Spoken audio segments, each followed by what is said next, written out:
ছাড়া আর কিছুই চেনে না। ওকে খবর দিয়েছি এক্ষুনি এলো বলে। রাজামশাই, কৃষ্ণনগরের মন্ত্রী এসেছেন। ওকে ভেতরে পাঠিয়ে দাও। প্রণাম খাম্বাজ রাজ। এ কি রানীমা, আপনি? আমি তোমাদের কৃষ্ণনগরের রানী নই, আমার নাম ললনা।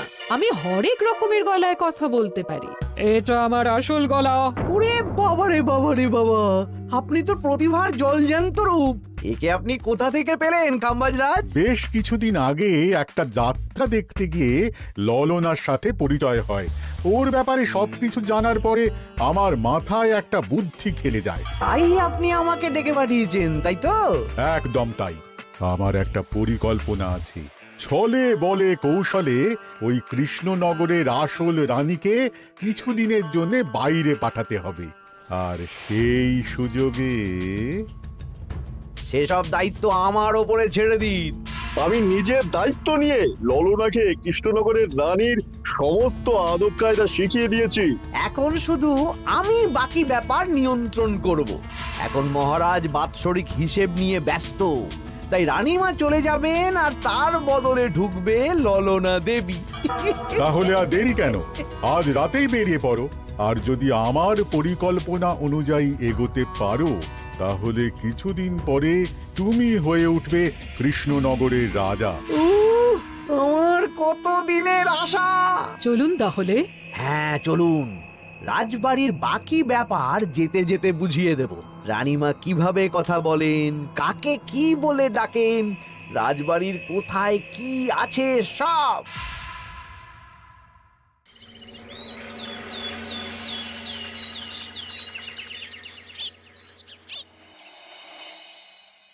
কি গো গিন্নি, জ্বরটা নেমেছে? এই জ্বরটা কমেছে, কিন্তু শরীরটা খুব দুর্বল গো। তুমি পারলে ভাতটা রান্না করে রাজবাড়ি যাও। আমি বেলার দিকে এই কিছু একটা তরকারি করব। না না গিন্নি, তোমাকে এই শরীরে রান্না করতে হবে না। আমি তরকারির সবজি কুটে রাখছি। হ্যাঁ, ওই পুটির মাকে বলে রাখবো, ও এসে রান্না করে দেবে। তাহলে তো ভালোই হয়। জ্বরে একেবারে শরীরটা দুর্বল করে দিয়েছে গো। হ্যাঁ, তুমি বিশ্রাম নাও গিন্নি, আমি রান্নাঘরে যাই। কি গোপাল আজকে এখনো এলো না? ও কোনোদিন সময় এসেছে মহারাজ? ওকে তাড়িয়ে আপনি একটা কাককে রাজসভায় রাখলেও সে সময়ে আসবে। আসলে গোপালের গিন্নির খুব জ্বর, আমি দেখে এসেছি। তাই হয়তো ওর গিন্নির সেবা শুশ্রূষা করতে গিয়ে গোপালের দেরি হচ্ছে। তোমাকে আর গোপালের হয়ে কাসুন্দি গাইতে হবে না। এই তোমরা থামো তো। একটু দেরি হয়ে গেল মহারাজ। আসলে গিন্নির খুব জ্বর, তাই কিছুটা রান্না করে এলাম। আচ্ছা আচ্ছা আচ্ছা, তা এখন তোমার গিন্নির শরীর কেমন আছে? আগের থেকে ভালো আছে মহারাজ, জ্বরটা কমেছে, কিন্তু শরীর খুব দুর্বল। বেশ বেশ, একটু যত্নআত্তি করো। যাই হোক, আজকে সারা বছরের খরচের হিসেব আর আগামী অর্থনৈতিক বছরের প্রকল্প নিয়ে আলোচনা হবে। আলোচনা শুরু করা হোক। বিগত অর্থনৈতিক বছরে বিভিন্ন খাতে মোট খরচ হয়েছে 15,700 মোহর, আর বিভিন্ন কর বাবদ উপার্জন হয়েছে 22,000 মোহর। তাহলে তো মহারাজ ভালোই লাভ হয়েছে। এবার আমাদের দিকে একটু নয়ন মেলে তাকালেই হয়। সেসব তো দেখবই, কিন্তু তার আগে আমি মন্ত্রীর সাথে বিগত বছরের সব খরচ নিয়ে হিসেবে বসবো। হ্যাঁ, বেশিরভাগ দায়িত্ব তো মন্ত্রীমশাইয়ের কাঁধেই থাকে, তাই উনি কোনো হিসেবে জল দিয়েছেন কিনা সেটাও পরখ করে নেওয়া যাবে। এত কাজের চাপ যাচ্ছে কদিন, শান্তিতে ঘুমোতেও পাচ্ছি না। মন্ত্রী, তুমি আজ বিকেলে রাজবাড়িতে চলে এসো। বিগত অর্থনৈতিক বছরের হিসেবগুলো একবার দুজনে বসে মিলিয়ে নেব। আচ্ছা মহারাজ, যা করার তাড়াতাড়ি করে নিতে হবে। এখন দেরি করলেই এই বছরের প্রকল্পগুলো শুরু করতে দেরি হয়ে যাবে। মহারাজের জয় হোক। বলো প্রহরী, তুমি কি কিছু বলবে? মহারাজ, একজন কালো চাদর মুড়ি দেওয়ার লোক এলেন আর আমার হাতে এই চিঠিটা ধরিয়ে দিয়ে চলে গেলেন। এই গরমে চাদর মুড়ি? অদ্ভুত লোকটা। কি রে বাবা? সর্বনাশ! কি হলো? তোমাদের রানীমার জ্যাঠামশাই খুব অসুস্থ, তাই পরিবারের সবার সাথে দেখা করতে চান। ও মা গো! আজ সভা এখানেই শেষ। এইবার শুরু হবে আসল খেলা। কি বলছেন মহারাজ? হ্যাঁ রানী। আমাকে এক্ষুনি জ্যাঠামশাইয়ের কাছে যাওয়ার বন্দোবস্ত করে দিন মহারাজ। কিন্তু রানী, তোমার জ্যাঠামশাইয়ের বাড়ি কৃষ্ণনগর থেকে ঘোড়ার গাড়িতে গেলেও তো 1.5 দিন সময় লেগে যাবে। এদিকে আমার এত কাজের চাপ। আপনি বরং কয়েকদিন পরে আসুন, আমাকে এক্ষুনি যেতে হবে মহারাজ। বেশ বেশ, আমি তোমার যাওয়ার ব্যবস্থা করছি। সাবধানে যেও রানী, আমি 2-3 দিনের মধ্যেই আসছি।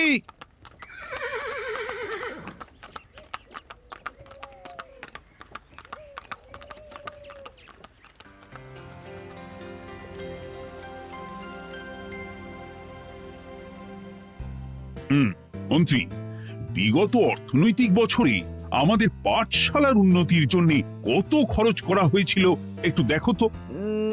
সব মিলিয়ে মোট 150 মোহর মহারাজ। কিন্তু আমার এখানে তো 170 মোহর দেখাচ্ছে। 170 মোহর? তা কি করে হয়? একই রানীমা, আপনি ঘোড়ার গাড়ি করে গেলেন আর হেঁটে চলে এলেন? সে আমার ব্যক্তিগত ব্যাপার, তুমি তোমার কাজ করো।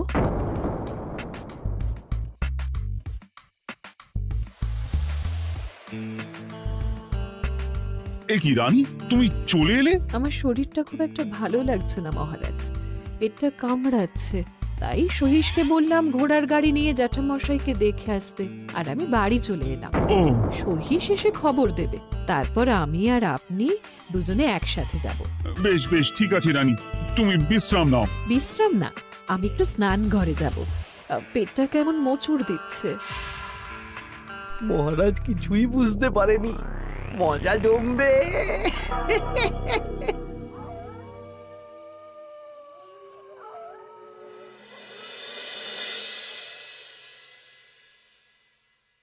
এ কি রানী, তুমি তোমার সব গয়না গাটি বের করছো কেন? আমার আর এই পুরনো নকশার গয়না পছন্দ নয় মহারাজ। ভাবছি কালকে সকালবেলা এই গয়নাগুলো শ্যাকরাকে দিয়ে শহুরে নকশায় নতুন গয়না বানাবো। কিন্তু এগুলো তো তোমার সবই পছন্দের গয়না। কিন্তু মহারাজ আমি ভেবে দেখলাম এই গয়নাগুলো সবই বড্ড ভারী গয়না। আমি শহুরে আধুনিক নকশার হালকা গয়না পরবো। এমনিতেই জ্যাঠামশাইয়ের শরীরটা ভালো নেই, মনটাও ভালো নেই, ও, পেটটা কেমন মোচড় দিচ্ছে। আমি আরেকবার স্নান ঘরে যাব।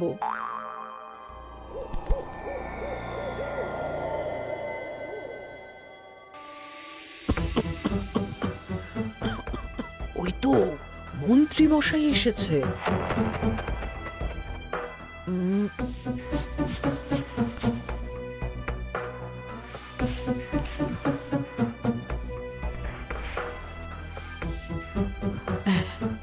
এই রাজ্যে গোপাল আমার শত্রু, কালকে থেকে গোপালকে খাটাবে।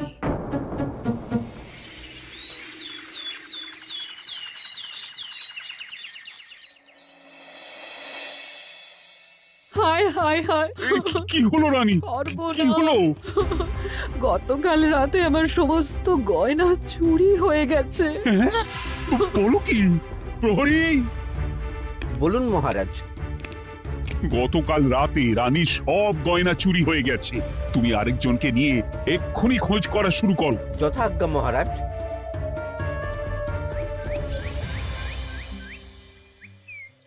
আমার সব গয়না চুরি হয়ে গেল, এবার আমি কি করব? আরে রানী, তুমি কেঁদো না, সেই সকাল থেকে কেঁদেই চলেছো। আমি তো প্রহরীকে খোঁজ করতে পাঠিয়েছি। এই সব প্রহরী কর্মচারী কাউকে বিশ্বাস হয় না আমার। আজ থেকে সবাইকে ছুটি দিয়ে দেব। কি বলছো তুমি? সবাইকে ছুটি দিয়ে দিলে রাজবাড়ির কাজ কে করবে? কেন? আমাদের সবচেয়ে বিশ্বাসযোগ্য সভাসদ গোপাল আজ থেকে রাজবাড়ির সব কাজ গোপাল করবে। কি বলছো? আপনি কি বলতে চাইছেন? গোপাল বিশ্বাসযোগ্য না? হ্যাঁ, গোপাল আমার সবচেয়ে প্রিয়। ওর চেয়ে বিশ্বাসযোগ্য আর কেউ নেই। কিন্তু কোনো কিন্তু না, বলবেন আপনার আদেশ। এক্ষুনি গোপালকে ডেকে পাঠান। যেমন তোমার ইচ্ছে। গোপাল, গতকাল রাতে রানী সব গয়না চুরি হয়ে গেছে, তাও আবার ঘরের ভেতর থেকে। আমি চাই তোমার মতো বিশ্বাসযোগ্য লোকই রাজবাড়ির সমস্ত কাজ করুক।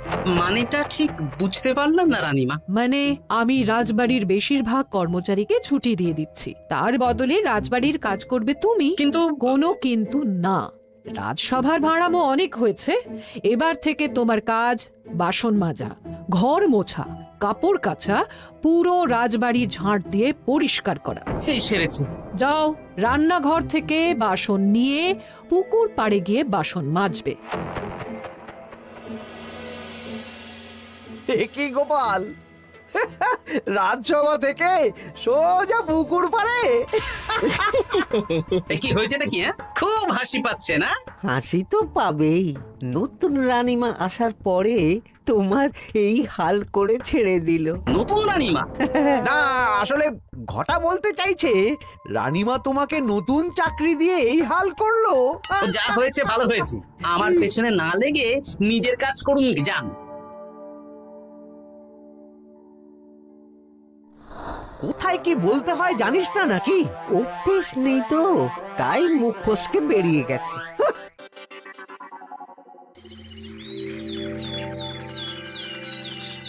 রাজ্যে চোরের উপদ্রব বেড়ে গেছে, তাই আমরা কিভাবে চোরের উপদ্রব কমানো যায় সেই নিয়ে আজকে একটা আলোচনা করব। কিন্তু মহারাজ, রাজসভায় এখনো তো সবাই আসেনি।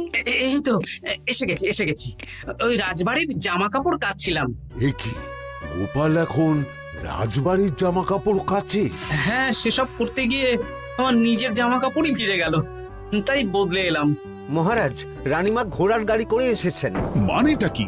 রানী তো রাজবাড়িতেই আছে। হে কি মহারাজ, আমি প্রহরীদের কাছে শুনলাম আমার মতন দেখতে কেউ রাজবাড়িতে উড়ে এসে জুড়ে বসেছে। মানে তুমি তো আগেই চলে এলে। কি কাণ্ড! এই কে? শুনলাম আমার মতন দেখতে কেউ এসেছে। ও আচ্ছা, আপনি। তা কি চাই আপনার? বোঝো কাণ্ড, একরকম দেখতে একরকম গলা। এ বলে আমি আসল, ও বলে আমি। হায় হায় হায়, আসল নকল বোঝাই দায়। একটা নয়, দুটো রানী।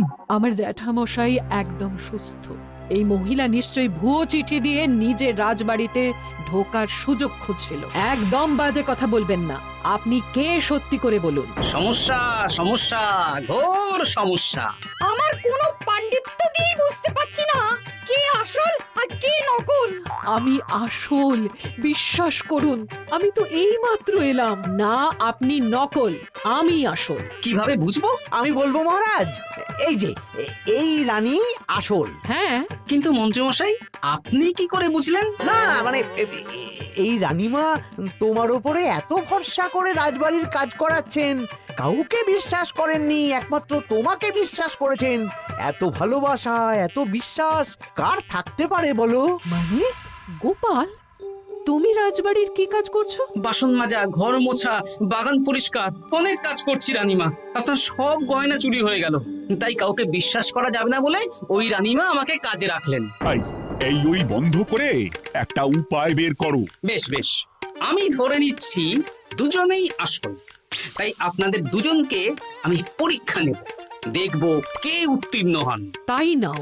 আপনারা দুজনেই তো সেনাপতিকে চেনেন, বলুন তো সেনাপতির আসল নাম কি? সনাতন সেন। আচ্ছা, আপনাদের বাপের বাড়ি কোথায়? বিজয়গড়। দূর দূর, গড়গড় করে সবই বলে দিচ্ছে। এভাবে হবে না, অন্য কোনো উপায় ভাবো। বেশ, সেনাপতি তলোয়ার দাও তো। দিচ্ছি। এই নিন, এই তলোয়ার দিয়ে মহারাজকে মেরে ফেলুন। আপনাদের মধ্যে কে মারতে চান বলুন। এসব তুমি কি বলছো গোপাল? মহারাজ আমার পতি পরমেশ্বর, ওনাকে আমি মারতে পারি? আমি স্বপ্নেও ভাবতে পারিনি গোপাল তুমি এই জঘন্য কাজ আমাকে করতে বলবে। আমি নিজের প্রাণের আহুতি দিতে পারি, কিন্তু মহারাজের গায়ে একটা আঁচড়ও দিতে পারবো না। উফ, খাম্বাজরাজ বেছে বেছে এক ধুরন্ধর নারীকে পাঠিয়েছেন, কোনো জবাব নেই। আমি বুঝতে পারছি না মহারাজ, এনাদের হাবভাব, কথাবার্তা, রূপ সবই একরকম। তবে যিনি ঘোড়ার গাড়ি চেপে এখন ফিরলেন, তিনি আসল হলেও হতে পারেন। আমি আসল, বিশ্বাস করুন। বললেই হলো? আসল হলে প্রমাণ করুন। বেশ, আজকে আর মাথায় কিছু আসছে না, আমি কাল আসবো। ততক্ষণ আপনারা দুজনে রাজবাড়ির দুটো ঘরে থাকুন। কি ছক মারিতে পড়লাম রে বাবা।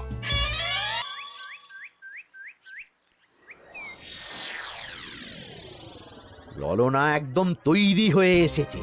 দারুণ মজা হচ্ছে বলুন। এবার শুধু একবার আসল রানীকে সরিয়ে ললনা যদি রানী হয়ে যায়, তাহলে রানীর গয়নার মতন সব আমার হাতে চলে আসবে। তারপর কি হবে? তারপর ধীরে ধীরে মহারাজকেও কায়দা করে সরিয়ে দেব, আর খাম্বাজ রাজ আর আমি এই দুজনে মিলে এই রাজ্য চালাবো। ও কি বুদ্ধি আপনার মাথায়।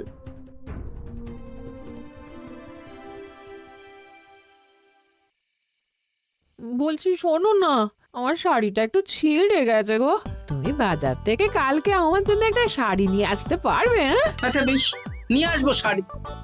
শাড়ি শাড়ি শাড়ি, এই তো মাথায় বুদ্ধি এসেছে। কাল নয়, আজকেই। গোপাল, তুমি কিছু ভাবতে পারলে? মহারাজ, আপনার দুই রানীকে ডাকুন।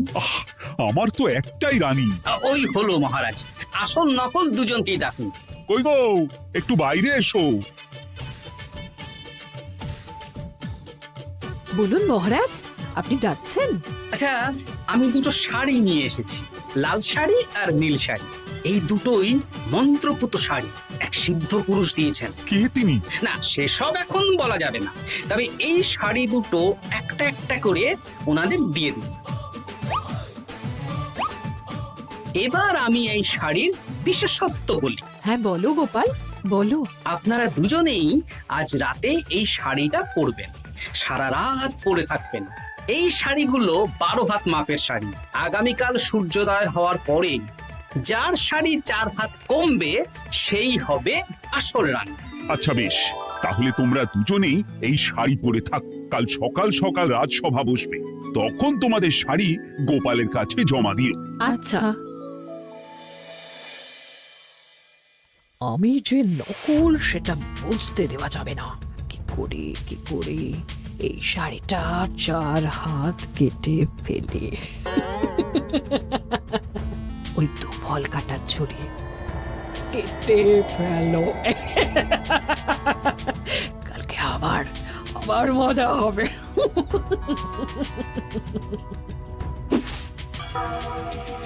হে ঠাকুর, রক্ষা করো ঠাকুর, আমার শাড়িটা যেন 4 হাত কমে যায়। ঠাকুর রক্ষা করো।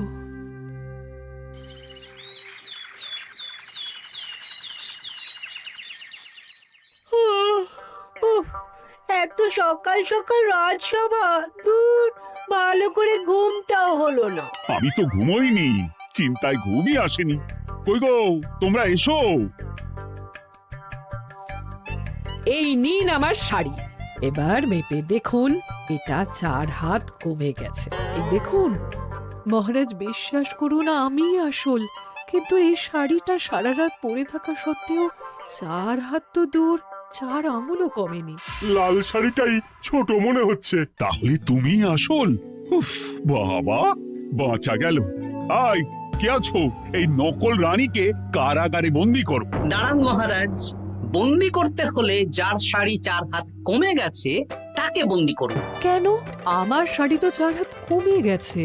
শর্ত অনুযায়ী যে আসল তার শাড়ি তো 4 হাত কমবে না, আপনি ধরা পড়ে গেছেন নতুন রানীমা। এগুলো কোনো মন্ত্রপুত শাড়ি নয়, এগুলো আমার পরিকল্পনার প্যাচ। আপনি নিশ্চয়ই নিজেকে আসল প্রমাণ করার জন্য শাড়িটা কেটেছেন। না মানে, না না না, তাহলে কমলো কি করে? না মানে হয়ে গেল। সত্যি গোপাল, তোমার বুদ্ধির জবাব নেই। গোপাল, তুমি আমাকে বাঁচালে। এই যে নতুন রানীমা, চুপ করে কেন?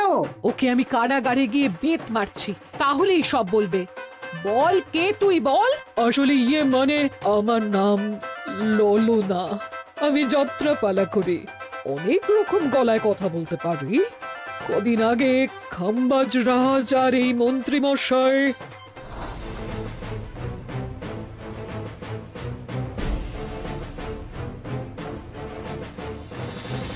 বাবা বাবা বাবা, এ তো দেখছি ললনার ছলনা। তার মানে রানীমার গয়না? ওগুলো তো সব মন্ত্রীকে দিয়েছে, জানলা দিয়ে কাপড়ে পেঁচিয়ে নামিয়ে দিয়েছি। মন্ত্রী, তোমাকে আমি শুলে চড়াবো। ভুল হয়ে গেছে মহারাজ, আমাকে ক্ষমা করুন। প্রাণে মারবেন না, সব গয়না ফেরত দিয়ে দেবো মহারাজ। তুমি শত্রু রাজ্যের প্ররোচনায় এত বড় ক্ষতি করতে চেয়েছিলে? ক্ষমা করুন মহারাজ, ক্ষমা করুন। সেনাপতি, মন্ত্রীকে 1000 বার বেত্রাঘাত করো। আর এই ললনার কি হবে? আমি অনেক দিন ধরে বাড়িতে একটা কাজ করার লোক খুঁজছি, ওনাকেই পাঠিয়ে দিন। আমার গিন্নি শুয়ে বসে থাকবে আর উনি খাটবেন। নয়, হ্যাঁ, ললনার ছলনা ভেস্তে গেল।